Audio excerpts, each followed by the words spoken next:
ओम शांति। 30-10-22 की वाणी है। हेडिंग, कर्मों की गुह्य गति के ज्ञाता बनो। आज सर्व खजानों के देने वाले बाप सर्व बच्चों के जमा का खाता देख रहे थे। खजाने तो सर्व बच्चों को अखुट मिले हैं और सर्व को एक जैसा एक द्वारा सर्व खजाने मिले हैं। एक खजाना नहीं लेकिन अनेक खजाने प्राप्त हुए हैं। फिर भी जमा का खाता हर एक का अलग अलग है। कोई ने सर्व खजाने अच्छी रीति जमा किए हैं और कईयों ने यथाशक्ति जमा किया है, और जितना जमा किया है उतना ही चलन और चेहरे में वह रूहानी नशा दिखाई देता है। जमा करने का रूहानी फकूर अनुभव होता है। रूहानी फकूर की पहली निशानी यही है कि जितना फकूर है उतना बेफिक्र बादशाह की झलक उनके हर कर्म में दिखाई देती है, क्योंकि जहाँ रूहानी फकूर है वहाँ कोई फिक्र नहीं रह सकता। यह फकूर और फिक्र दोनों एक समय एक साथ नहीं रह सकते हैं, जैसे रोशनी और अंधकार साथ नहीं रह सकते हैं। बेफिक्र बादशाह की विशेषता, वह सदा प्रश्न चित्त के बजाय प्रसन्न चित्त रहते हैं। हर कर्म में स्व के संबंध में, व सर्व के संबंध में, व प्रकृति के भी संबंध में, किसी भी समय किसी भी बात में संकल्प मात्र भी क्वेश्चन मार्क नहीं होगा कि यह ऐसा क्यों व यह क्या हो रहा है। ऐसा भी होता है क्या? प्रसन्न चित्त आत्मा के संकल्प में हर कर्म को करते, देखते, सुनते, सोचते यही रहता है कि जो हो रहा है वह मेरे लिए अच्छा है और सदा अच्छा ही होना है। प्रश्न चित्त आत्मा क्या, क्यों, ऐसा, वैसा, इस उलझन में स्वयं को बेफिक्र से फिक्र में ले आती है, और बेफिक्र आत्मा बुराई को भी अच्छाई में परिवर्तन कर लेती, इसलिए वह सदा प्रसन्न रहती। आजकल के साइंस के साधन से भी जो वेस्ट खराब माल होता है उसको परिवर्तन कर अच्छी चीज बना देते हैं। तो प्रसन्न चित्त आत्मा साइलेंस की शक्ति से, चाहे बात बुरी हो, संबंध बुरे अनुभव होते हो, लेकिन वह बुराई को अच्छाई में परिवर्तन कर स्वयं में भी धारण करेगी और दूसरे को भी अपनी शुभ भावना के श्रेष्ठ संकल्प से बुराई को बदल अच्छाई धारण करने की शक्ति देगी। कई बच्चे सोचते हैं, कहते हैं कि जब है ही बुरी व गलत बात तो गलत को गलत तो कहना ही पड़ेगा ना, व गलत को गलत तो समझना ही पड़ेगा ना। लेकिन गलत को गलत समझना या समझने के हिसाब से समझा, वह राइट और रॉन्ग समझना, जानना अलग बात है। लेकिन नॉलेजफुल रूप से जानने वाले समझने के बाद स्वयं में किसी भी आत्मा की बुराई को बुराई के रूप में अपनी बुद्धि में धारण नहीं करेंगे, तो समझना अलग चीज है, समझने तक राइट है, लेकिन स्वयं में व अपने चित्त पर, अपनी बुद्धि में, अपनी वृत्ति में, अपनी वाणी में दूसरे की बुराई को बुराई के रूप में धारण नहीं करना है, समाना नहीं है। तो समझना और धारण करना, इसमें अंतर है। अपने को बचाने के लिए यह कह देते हैं कि यह है ही रॉन्ग। रॉन्ग को तो रॉन्ग कहना पड़ेगा ना। लेकिन समझदार का काम क्या होता है? समझदार अगर समझता है कि यह बुरी चीज है तो क्या बुरी समझते हुए अपने पास जमा करेगा? अपने पास अच्छी रीति संभाल कर रखेगा? छोड़ देगा ना, या जमा करना ही यह समझदारी है। और सोचो, अगर बुरी बात व बुरी चलन को स्वयं में धारण कर लिया तो क्या आपकी बुद्धि, वृत्ति, वाणी सदा संपूर्ण स्वच्छ मानी जाएगी? अगर जरा भी कोई डिफेक्ट व दाग रह जाता है, किचड़ा रह जाता है, तो डिफेक्ट वाला कभी परफेक्ट नहीं कहला सकता, प्रसन्न चित्त नहीं रह सकता। अगर कोई की बुराई चित्त पर है तो उसका चित्त सदा प्रसन्न चित्त नहीं रह सकता, और चित्त पर धारण की हुई बातें वाणी में जरूर आएंगी। चाहे एक के आगे वर्णन करें, चाहे अनेक के आगे वर्णन करें, लेकिन कर्मों की गति का कोई रहस्य सदा सामने रखो।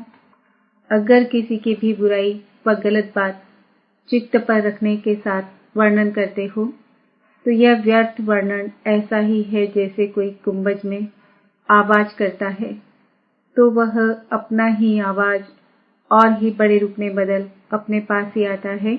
गुंबज में आवाज करके देखा है तो अगर किसी की बुराई करने के, गलत को गलत फैलाने के संस्कार हैं, जिसको आप लोग आदत कहते हो, तो आज आप किसकी ग्लानि करते हो और अपने को बड़ा समझदार, गलती से दूर समझकर वर्णन करते हो। लेकिन यह पक्का नियम है अथवा कर्मों की फिलॉसफी है कि आज आपने किसकी ग्लानि की और कल आपकी कोई दुगनी ग्लानि करेगा, क्योंकि यह गलत बातें इतनी फास्ट गति से फैलती हैं जैसे कोई विशेष बीमारी के जर्म्स बहुत जल्दी फैलते हैं, और फैलते हुए जर्म्स जिसकी ग्लानि की वहां तक पहुंचते जरूर है। आपने एक ग्लानि की होगी और वह आपको गलत सिद्ध करने के लिए आपकी 10 ग्लानि करेंगे, तो रिजल्ट क्या हुई? कर्मों की गति क्या हुई?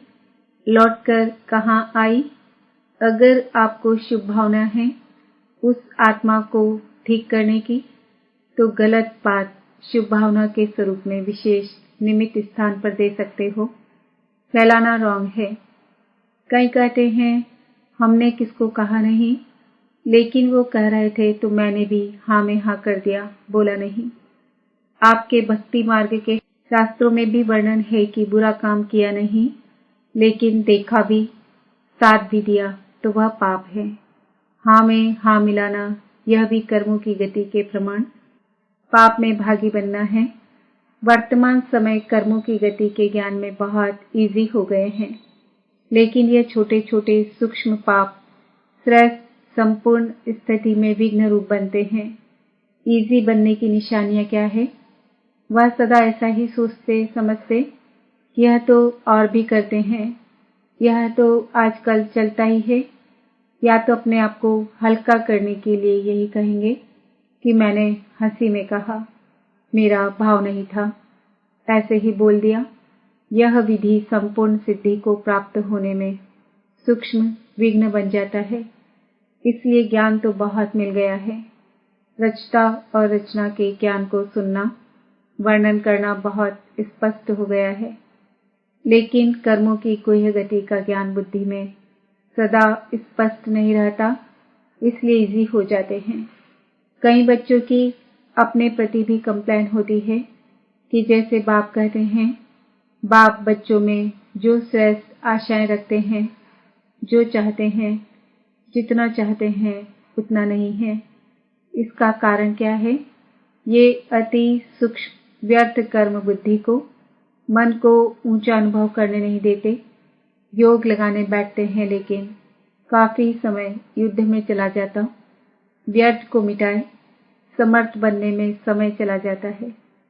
इसलिए क्या करना चाहिए?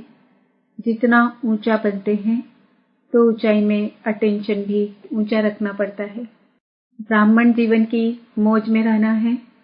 मौज में रहने का अर्थ यह नहीं कि जो आया वह किया, मस्त रहा। यह अल्पकाल के सुख की मौज व अल्पकाल के संबंध संपर्क की मौज सदा काल की प्रसन्न चित्त स्थिति से भिन्न है।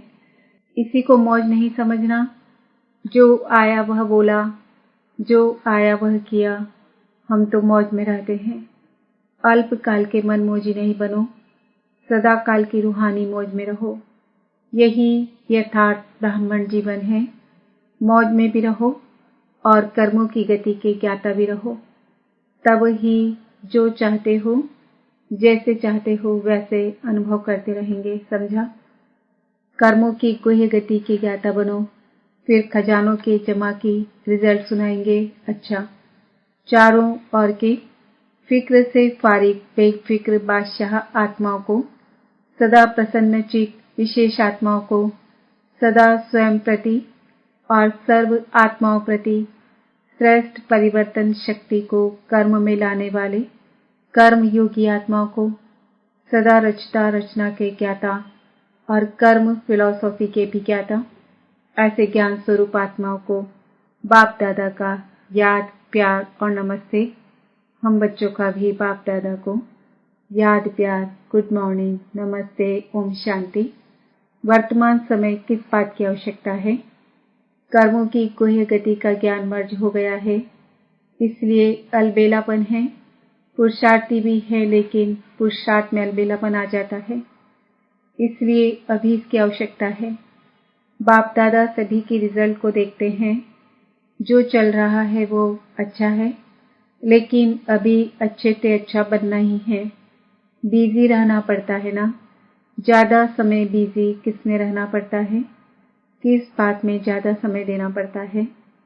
चाहे आप लोगों की अपनी स्थिति न्यारी और प्यारी है, लेकिन समय तो देना पड़ता है। तो यही समय पावरफुल, शक्तिशाली लाइट हाउस, माइट हाउस बन वाइब्रेशंस फैलाने में जाएं तो क्या हो जाएगा? संगठित रूप में यही वातावरण हो और कोई बात ही नहीं हो, तो क्या वाइब्रेशन विश्व में या प्रकृति तक पहुंचेगा?